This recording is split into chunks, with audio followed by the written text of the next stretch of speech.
있습니다. 뜻을 정하면 은혜를 입습니다. 다니엘은 바벨론 포로로 끌려갔습니다. 다니엘은 하나님의 사람으로서 왕이 제공하는 음식으로 자기를 더럽히지 않기로 뜻을 정하고 실천했습니다. 이후에 다니엘은 하나님의 은혜를 입었습니다. 당시 최고의 권력자인 느부갓네살 왕의 꿈을 해석하여 느부갓네살의 무릎을 꿇렸습니다. 다니엘이 한 것은 오직 뜻을 정하고 실천했을 뿐입니다. 하나님의 사람으로서 하나님을 위해 이렇게 하겠다고 뜻을 정하고 실천했을 뿐입니다. 하나님은 그런 다니엘을 사용하셨습니다. 다니엘을 통하여 영광을 받으셨습니다. 다니엘을 통해서 이스라엘의 왕 되심을 계시하셨습니다. 우리는 그리스도인으로 자주 뜻을 정해야 합니다. 하나님의 영광을 위해서 뜻을 정해야 합니다. 하나님의 나라를 위해서 뜻을 정해야 합니다. 교회를 위해서 뜻을 정해야 합니다. 나의 신앙과 인격의 성장을 위해서 뜻을 정해야 합니다. 우리가 뜻을 정하고 실천하면 하나님의 은혜를 입게 되나 그렇지 않으면 하나님의 나라를 입지 못합니다. 우리는 이 순간에도 더욱 성장하기 위해서 뜻을 정해야 합니다. 나를 성장시키고 변화시키기 위해서 뜻을 정해야 합니다. 내 생각과 마음을 버리고 하나님께 순종하기로 뜻을 정해야 합니다. 하나님께서 우리 교회를 이끌어 가신 줄 믿고 그 길에 동참하기로 뜻을 정해야 합니다. 하나님은 우리가 말씀을 공부하길 요구하십니다. 하나님의 요구에 순종하기로 뜻을 정하여 은혜에 입기 원합니다. 교회 다니는 종교인으로 살 것인가? 아니면 하나님의 사람으로 살 것인가?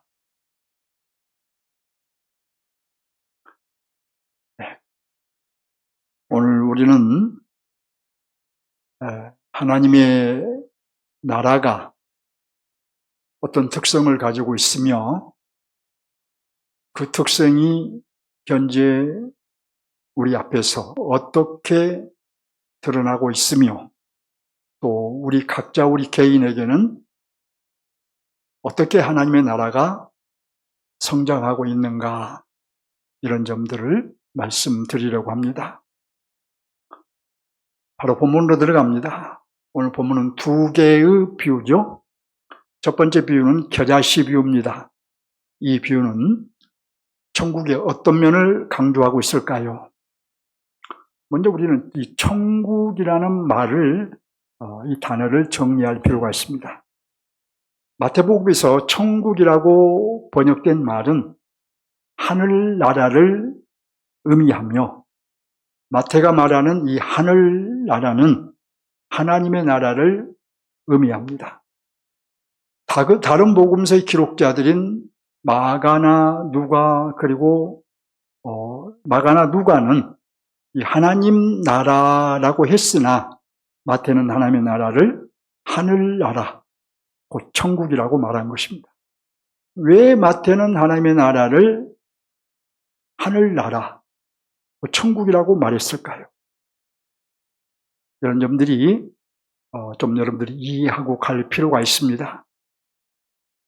마태는 유대인들을 독자로 상정하고 그의 복음서를 기록했습니다. 그러니까 마태복음의 독자는 유대인이다 이렇게 생각하면 되겠어요. 그런데 유대인들은 이 하나님이라는 말을 쓰는 것을 매우 불경건하게 생각을 했습니다. 근데 그들이 예수님을 죽이려고 한 것도 예수님이 자기를 바로 하나님의 아들, 하나님의 아들이라고 했기 때문에 죽이려고 했다는 것을 우리가 요한복음을 보면 명백히 드러납니다. 마태는 그런 유대인들을 배려하는 차원에서 이 하나님의 나라를 하늘나라, 곧 천국이라고 표현한 거예요. 독자인 유대인들의 정서를 충분히 고려한 것이죠. 자, 이제 본문으로 들어갑니다. 본문은 예수님은 본문 앞에서도 하늘나라, 곧 천국에 대해 비유로 말씀하셨습니다. 그런데 오늘 본문에서도 마치 천국은 뭐뭐와 같다 라고 하면서 또 천국을 비유로 설명하신 것입니다. 31절을 볼까요? 마치 사람이 자기 밭에 갖다 심은 겨자씨 한 알과 같으니, 천국은 마치 밭에 심겨진 겨자씨 한 알과 같다는 것이에요. 겨자씨는 여러분이 아신 대로 작은 씨앗입니다. 씨앗 중에서 가장 작은 씨앗이라고 말할 수는 없지만 보통 작은 것을 말할 때, 작은 것을 말하고자 할 때는 이 겨자씨앗을 가지고 말을 했어요. 그러니까 예수님께서는 이 천국에 대해 말씀하시면서 천국의 시작은 겨자씨처럼 매우 작은 나라로 또는 미미한 나라로 시작된 것을 강조하신 거예요. 하늘나라, 곧 천국, 곧 하나님의 나라는 예수님으로 인해 도래했지요. 임했습니다. 하지만 하나님의 나라는 이제 거대한 나라, 그때 당시 거대한 나라는 로마였죠. 바로 그 거대한 나라였던 로마에 도래하지 않았어요. 작은 나라인 유대 땅에 도래했습니다. 유대 땅에서도 예루살렘에 도래하지 않고 저 갈릴리에 도래했어요. 마치 겨자씨처럼 작은 씨앗으로 시작된 거예요. 겨자씨처럼 작은 모습으로 도래한 천국, 곧 하늘나라는 그럼 어떻게 되었을까요? 겨자씨가 성장한 것처럼 성장하기 시작했습니다. 32절을 보시기 바랍니다. 작은 겨자씨였지만, 겨자씨는 작은 씨앗이었지만 자란 후에는 풀보다 커서 나무가 되매라고 합니다. 그러니까 겨자씨가 자라서 나무가 되었다고 하지요. 근데 사실 겨자씨는 여러분 1년생 풀이에요. 다 자라면 한 3m 정도 된다고 합니다. 따라서 나무라고 말할 수 없지요. 그럼에도 불구하고 예수님은 다 커서 나무가 되었다고 하셨습니다.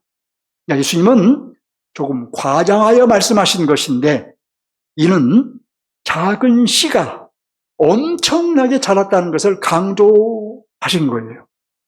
천국, 곧 하나님의 나라, 하늘나라도 아주 겨자씨처럼 작은 씨앗의 형태로 도래했으나 성장해서 엄청나게 확장될 것을 말씀하신 것이죠. 천국은 비록 겨자씨처럼 작은 나라로 도래하였으나 결국 큰 제국의 모습으로 자라게 되리라 라고 말씀하신 거예요. 겨자씨가 나무처럼 자라면 어떤 일이 일어날까요? 32절 하반절을 보시면 공중의 새들이 와서 그 가지에 깃들이느니라. 자, 그렇게 자란 나무에 새들이 둥지를 틀고 살게 되리라는 거예요. 이와 마찬가지로 천국, 곧 하늘나라, 곧 하나님의 나라는 동서남북에 많은 사람들이 들어와서 안식을 누릴 만큼 아주 엄청나게 확장될 것을 말씀하신 것입니다. 예수님의 죽음과 부활과 성령 강림 이후에 모든 민족에게로 확장되어 갈 것을 말씀하신 거예요. 겨자씨처럼 아주 작았던 하나님의 나라는 지금 현재 아직 다 자라지 않았음에도 엄청나게 성장하고 있는 것을 우리는 목도하고 있습니다. 보세요. 한 세대가 지나기도 전에 로마 제국에 퍼졌습니다. 그리고 마침내 그 주변의 모든 나라들, 거의 모든 나라들이 하나님 나라의 영향을 받았습니다. 하나님의 나라는 세계 곳곳으로 확장되고 있습니다. 유럽에서 아시아로, 아프리카로 확장되고 있습니다. 많은 사람들이 들어와서 안식을 누리고 있습니다. 하나님의 나라는 이제 겨자씨가 아닙니다. 시작은 작았지만 성장해서 나무가 되었습니다. 큰 나무에 새들이 깃든 것처럼 외적인 확장을 거듭해서 많은 사람들이 들어와 안식을 누리고 있습니다. 이 하나님의 나라는 주님이 다시 오시는 그날까지 계속 성장하여 마침내 큰 제국과 같은 나라가 될 것입니다. 자, 이 겨자씨 비유를 마치신 예수님은 또 다른 비유를 말씀하셨습니다. 겨자씨 비유가 하나님 나라 외적인 확장을 말한 비유라면 또 다른 비유는 하나님 나라의 내적인 확장을 말한 비유예요. 이 비유를 우리 누룩 비유라고 말합니다. 33절 보시기 바랍니다. 천국은 마치 여자가 가루 서말 속에 갖다 넣어 전부를 부풀게 하는 누룩과 같으니라. 여러분, 앞에서 겨자씨를 심는 일은 남자가 하는 일이죠. 근데 여기 가루에 누룩을 넣는 일은 여자가 하는 일입니다. 그러니까 예수님 당시에 예수님의 말씀을 듣는 사람들은 남자도 있었지만 여자도 있었어요. 그래서 남자가 하는 일을 가지고 비유를 말씀하시고 이제는 여자가 하는 일을 가지고 비유하신 것으로 보여요. 자, 여자는 가루 서말에 누룩을 넣었어요. 한 말은 한 13리터에 해당된다고 합니다. 따라서 서말, 그 서말은 40리터에 달하는 분량이죠. 근데 이 정도의 분량이라면 장정들 100명이 먹기에 충분한 빵을 구울 수 있었다고 해요. 자, 이렇게 많은 분량의 가루에다 그 안에 아주 소량의 누룩을 넣었더니 그 누룩이 가루 전체를 부풀려 버렸다는 거예요. 그러니까 이 비유에서 예수님이 강조하신 것은 소량의 누룩이 많은 가루 전체에 영향을 미쳤다는 것입니다. 하나님의 나라는 이 소량의 누룩처럼 아주 미미하게 임하였지만 소량의 누룩이 가루 전체에 퍼져서 영향을 미친 것처럼, 부풀게 한 것처럼 온 세상에 영향을 미치게 될 것을 암시한 것이죠. 또는 하나님의 나라가 미미하게 임하였으나 마침내 많은 사람들에게 영향을 미칠 것을 암시한 것이에요. 인류 역사를 보면 과연 그렇습니다. 유대 땅에서 미미하게 시작된 하나님의 나라는 유대 땅을 넘어서 소아시아로, 유럽으로 엄청난 영향을 미쳤습니다. 우리나라에도 엄청난 영향을 미쳤습니다. 아프리카에도 엄청난 영향을 미치고 있습니다. 기독교가 들어가는 곳은 엄청난 영향을 받습니다. 많은 사람들이 새 사람으로 변화되었습니다. 누룩은, 여기에 이제 여인은 누룩을 넣을 때 어떻게 넣었느냐? 감추어 넣었습니다. 누룩을 넣겠다고 공개적으로 말하면서 넣지 않았어요. 누룩을 넣을 테니 보라고 쇼를 하지도 않았습니다. 반죽을 하는 중에 슬며시 집어넣었어요. 누룩을 넣었는지 안 넣었는지도 모르게 넣었습니다. 우리말 성경에는 그것이 나타나 있지 않지만 예수님도 감추어 넣은 행동으로 표현하셨어요. 하나님의 나라는 세상에 들어올 때에 나팔을 불며 떠들썩하게 들어오지 않았습니다. 사람들의 눈에 띄지 않을 정도로 은밀하게 들어왔어요. 실제로 예수님은 마을 구유에 오셨죠? 또 하나님의 나라를 전파하다가 십자가에 죽임을 당해버리셨죠? 하나님의 나라가 퍼져가는 과정도 마찬가지입니다. 마치 장군이 세상을 정보하듯이 요란하게 일순간에 퍼져나가지 않고 조용하게 점진적으로 그러나 멈추지 않고 퍼져나갔습니다. 하지만 누룩이 가루 전체에 영향을 미치듯이 하나님의 나라는 인류 전체에 영향을 미칠 것입니다. 선택된 자는 저 아프리카에 있든 저 중남미에 있든 어디에 있든 선택된 자는 다 구원을 받아가도록, 다 구원을 받고 들어가도록 하나님의 나라는 이제 인류 전체에 전파될 거예요.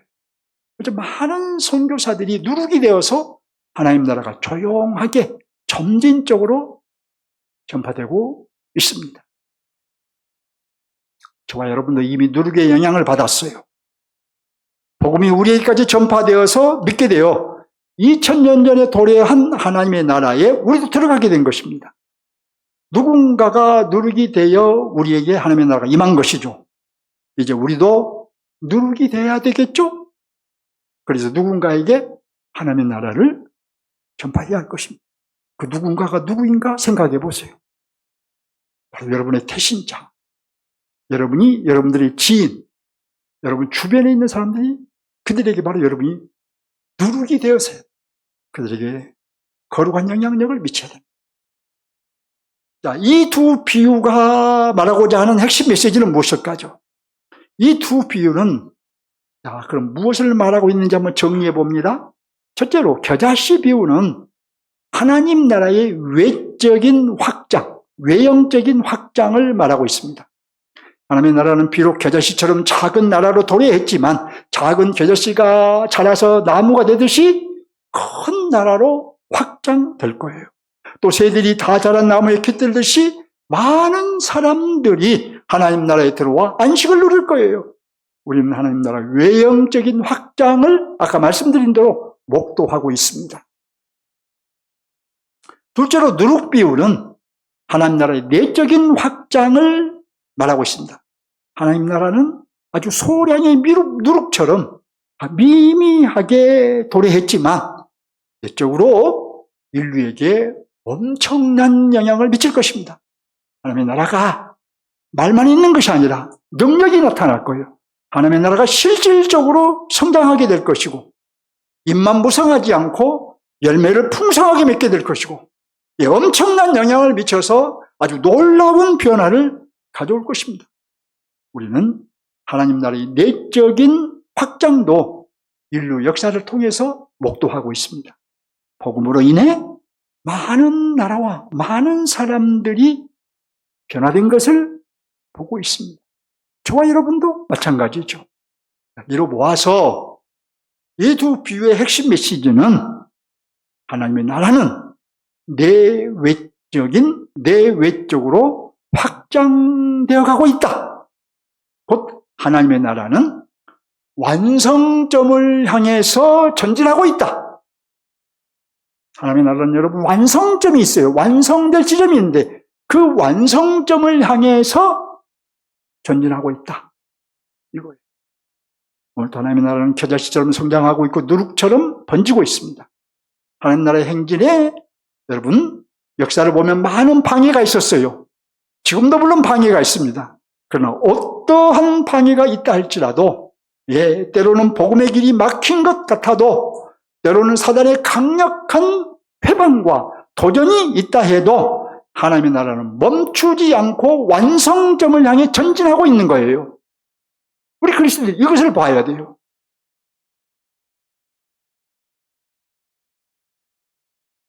본문에서 살펴본 이 하나님의 이 두 비유의 핵심 메시지는 하나님의 나라가 내적으로 성장하고 있다는 것이죠. 하나님의 나라가 완성점을 향해서 지금도 전진하고 있다는 것이죠.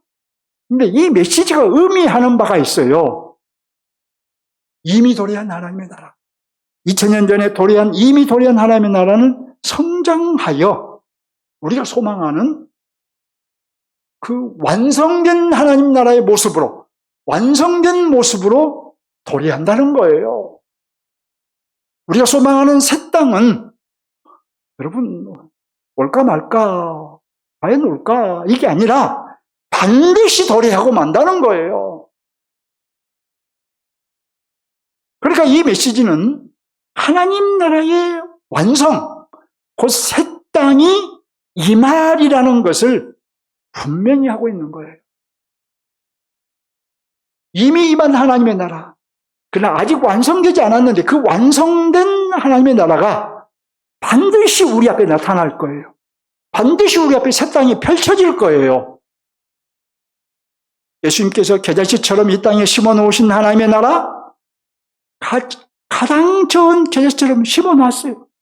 누룩처럼 세상에 가만히 집어넣은 하나님의 나라, 그 하나님의 나라가 완성되어서 우리 앞에 나타날 거라는 거예요, 여러분. 우리는 그 나라에서 주님과 함께 살 거라는 거예요.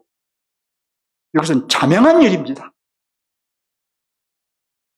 갓 태어난 아이가 자라서 초등학생이 되는 것이 자명하듯이, 초등학생이 자라서 성인이 되는 것이 자명하듯이, 이미 도래한 하나님의 나라는 자라고 있으며, 자라고 있는 하나님의 나라는 마침내 완성될 거예요.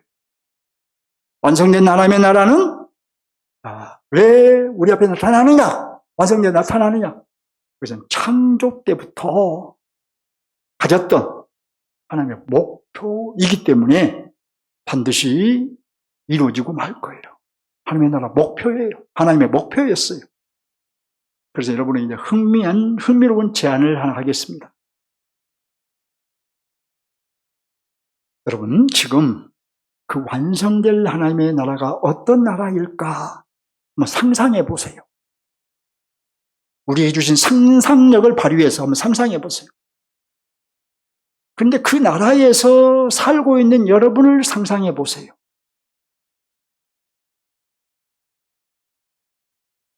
자, 새 땅에서 자연을 보며 하나님의 신성과 능력을 보며 감탄을 연발하는 여러분의 모습을 상상해 보십시오. 지금은 저를 보고 상상할 시간이죠?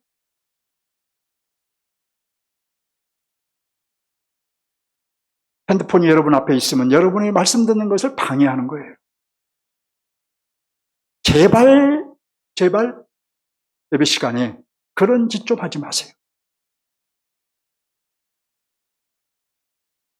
여러분 자신과 동물들과 저 하늘의 새들이 조화를 이루어서 함께 사는 모습을 한번 상상해 보세요.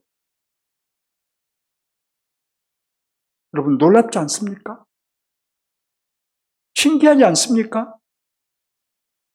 그 나라를 생각하면, 그 새 땅을 생각하면 설레이지 않습니까?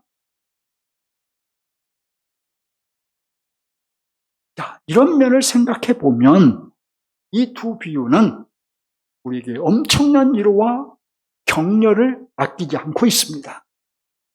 이 비유를 통해서 우리는 위로와 격려를 받아야 된다는 거예요. 물질적이고 육적인 위로와 격려를 구하지 말고 이런 신비로운 영적인 격려, 이거를 받으라는 거예요. 그러니 여러분, 위로가 필요하고 격려가 필요할 때면, 또 힘들고 낙심과 절망이 찾아올 때면 겨자씨처럼 자라고 있는 하나님의 나라를 생각하고 누룩처럼 하루 전체를 부풀리고 있는 그 하나님의 나라를 생각하고 마침내 완성되어 우리 앞에 나타나게 될 하나님의 나라를 생각하시라는 거예요. 또 그 완성될 하나님 나라에 들어갈 것을 생각하며 거기에서 하나님의 생명으로 영원히 살 것을 생각하며 날마다 기뻐하고 감격하며 살 것을 생각하고 큰 위로와 격려를 받으시기를 주님의 이름으로 축원합니다. 거기에는 눈물도 없고 고통도 없고 아픔도 없고 실패도 없고 실망도 없고 기쁨과 평강만 있는 줄 믿고 위로와 격려를 받으시기를 축원합니다. 우리가 소망하는 완성될 하나님의 나라, 우리가 소망하는 새 땅은 반드시 오리라 합니다. 세상의 모든 것들이 없어져도, 모든 우리가 소망하는 데 다 무너져도 이 소망만은 결코 무너지지 않습니다. 반드시 우리 앞에 나타나요. 둘째, 하나님 나라 관점에서 적용합니다. 복음서의 하나님의 나라는 현재적 하나님의 나라이죠. 이 땅에 임한 하나님의 나라라는 거예요. 그러면 하나님 나라의 어느 면을 오늘 본문은 보여주고 있을까요? 이 비유의 메시지는 현재 진행형이에요. 지금도 진행되고 있어요.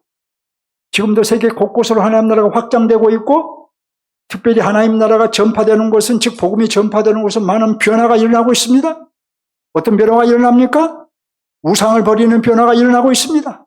인간의 존엄성이 회복되는 변화가 일어나고 있습니다. 새로운 문화가 창달되기도 합니다. 자, 누룩비유가 강조한 대로 하나님의 나라가 내적으로 성장한다 하면 하나님 나라 백성인 우리의 믿음도 성장해야 함을 의미해요. 우리에게 하나님의 나라가 임했으니, 곧 우리에게 하나님의 통치가 임했으니 우리의 믿음도 점점 성장해야 한다는 것이죠.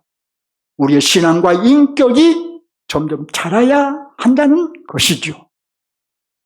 이 나라에 들어갔다면 말입니다. 이로 보아 본문이 보여주는 하나님의 나라는 믿음의 성장을 도모하는 나라, 곧 신앙과 인격의 성장을 이루어내는 나라, 이루어내야 하는 나라. 따라서 이 하나님의 나라에 들어간 우리는 믿음의 성장을, 말로만 성장을 말하지 않고 믿음의 성장을 갈망하고 또 추구하고 또 추구한 것을 이룰 수 있도록 도모해야 돼요. 특별히 우리의 신앙과 인격이 성장하기를 정말로 갈망하고 도모해야 합니다. 여러분, 우리는 예배도 드려야 되고 전도도 해야 되고 그리스도인으로서 합당한 일들도 행해야 하지만 특별히 믿음이 성장하는 일을 소홀히 하면 안 됩니다. 우리의 신앙과 인격이 자라기를 진지하게 갈망하고 도모해야 됩니다. 여러분, 우리가 왜 이 점을 특별히 적용해야 됩니까? 그 이유를 보면, 우리 자신을 성찰해 보면 금방 알 수 있어요. 우리가 이 점을 적용하지 않으면 안 되는 이유를 우리 각자 우리 자신을 돌아보면 정말 이 점을 적용해야 되겠구나 공감할 거예요. 저는 65년 동안 예수를 믿으며 살았습니다. 33년 목사로 살고 있습니다. 그런데 저의 신앙과 인격을 보면 실망일 때가 있습니다. 기대되는 수준만큼 잘하지 못한 것을 종종 발견하기 때문입니다. 내게 임한 하나님의 나라, 곧 하나님의 통치에 온전히 순종해야 하는데, 아니 온전히는 못할지언정 내 신앙의 연륜과 내게 하나님이 기대하시는 어느 정도 수준은 다다라가야 되는데, 그래서 그 결과 신앙과 인격이 자라야 하는데 실망할 때가 종종 있습니다. 어떤 면을 보면 자라다가 말아가지고 미성숙한 상태이고, 또 어떤 면은 마치 벌레가 먹어버리듯이 구멍 나 있는 상태고, 또 어떤 면을 보면 수분이 부족하여 시들어버린 상태입니다. 생각해보면 두렵기도 하고 애통하지 않을 수 없습니다. 여러분도 여러분 자신을 점검해 보기 원합니다. 여러분은 어떻습니까? 신앙과 인격이 기대되는 만큼 자랐나요? 신앙생활을 오래 하면서 말씀도 수없이 들으면서 복음을 수없이 들어오면서 기대되는 만큼 성장했나요?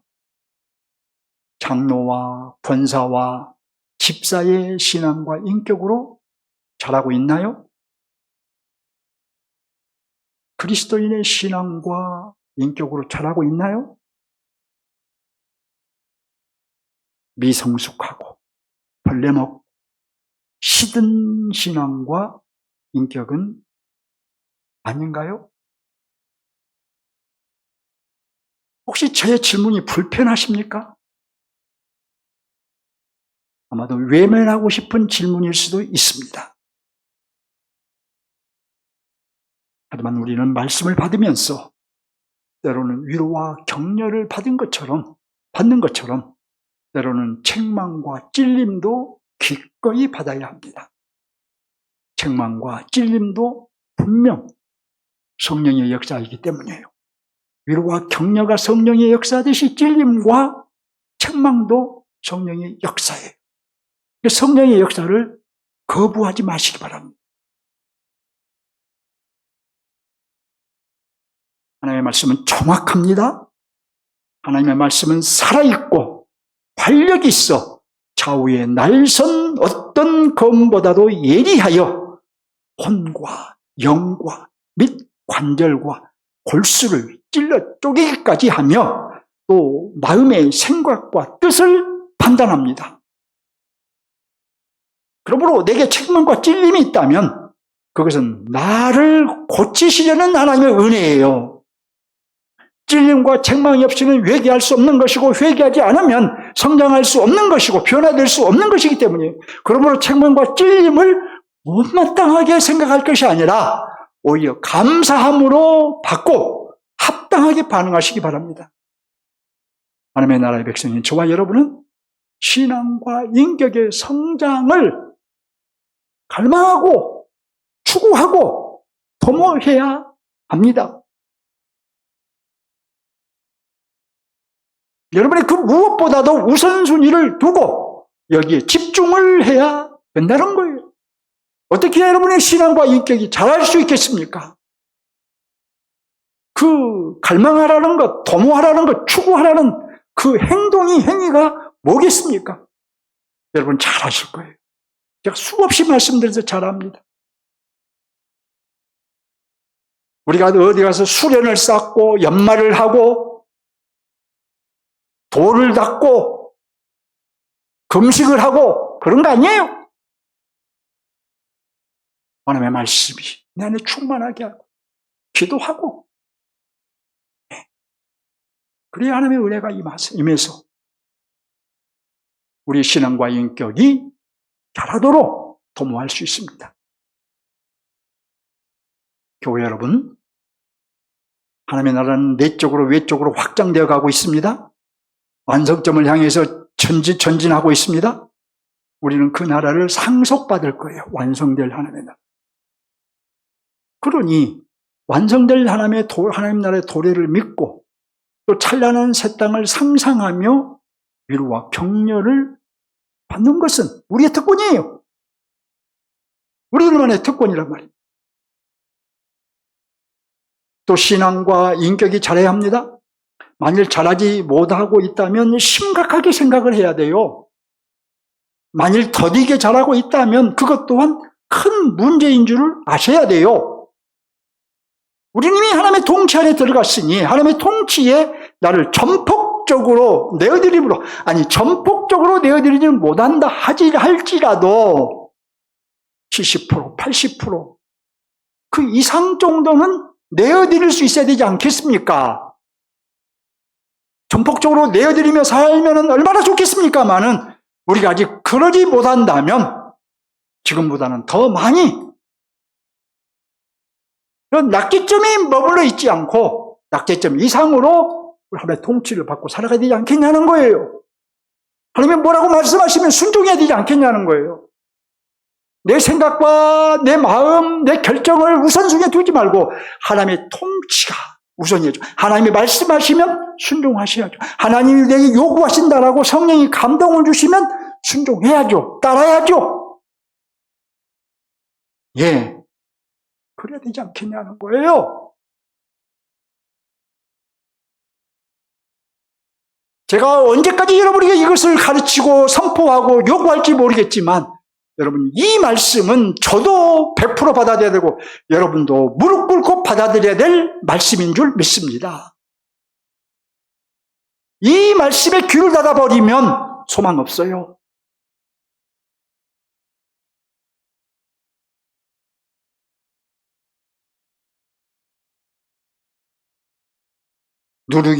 누룩이 가루 전체에 영향을 미치듯이 우리의 신앙이 성장하고 우리의 인격이 점점 자라야 합니다.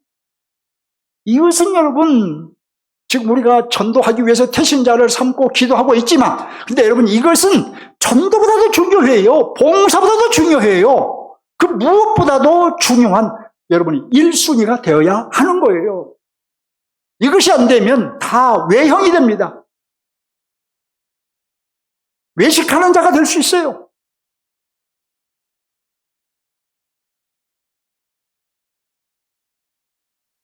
지난주에 제가 요즘 공부를 하지 않을 수가 없다고 했죠? 예, 공부하고 있어요. 지금 제가 집중해서 보고 있는 책 중에 하나가 청교도 신학이에요. 청교도 신학을 본래 보고자 해서 본 건 아니지만 내가 보지 않으면 알 수 없게 됐어요. 근데 청교도 신학이란 어느 목사님의 박사학위 논문을 제가 지금 읽고 있어요. 그런데 청교도 신학과 우리 개혁주의 신학은 분명 다른 점이 있어요. 그런데 청교도 신학에서 강조하는 것은 성화더라고요. 근데 이 성화, 변화, 성장하고 자라는 거죠. 성화를 통해서. 이것을 강조하는 것은 100번 강조도 틀리지 않는 거예요. 다만 청교도에서 말하는 성화의 시점이 잘못됐다고 저는 보는 것이고 성화 자체가 잘못된 건 아니에요. 구원받은 성도는 반드시 성화가 이루어져야 돼요. 그것이 내가 성도라는 구원받았다는 실증이에요.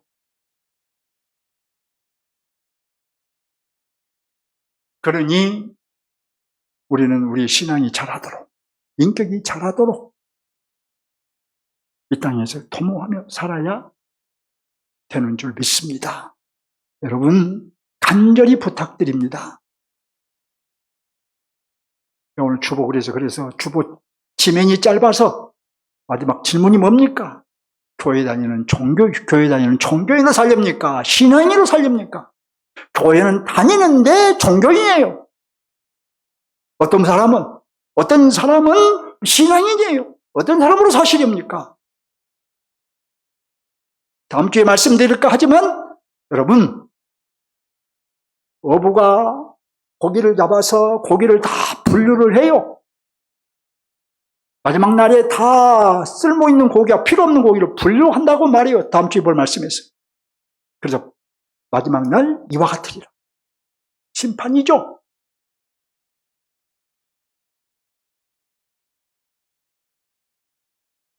제가 지난번에도 말씀드렸죠. 제가 회개했는가라는 리처드 박스터의 책을 보면서 이 사람도 청교도 신학자예요. 제가 무슨 그 책을 보면서 주로 이제 밤에 이 책을 봐요, 제가. 밤에 책을 보다가 제가 거실로 나갔어요. 견딜 수가 없어서 나갔어요. 회개했어요.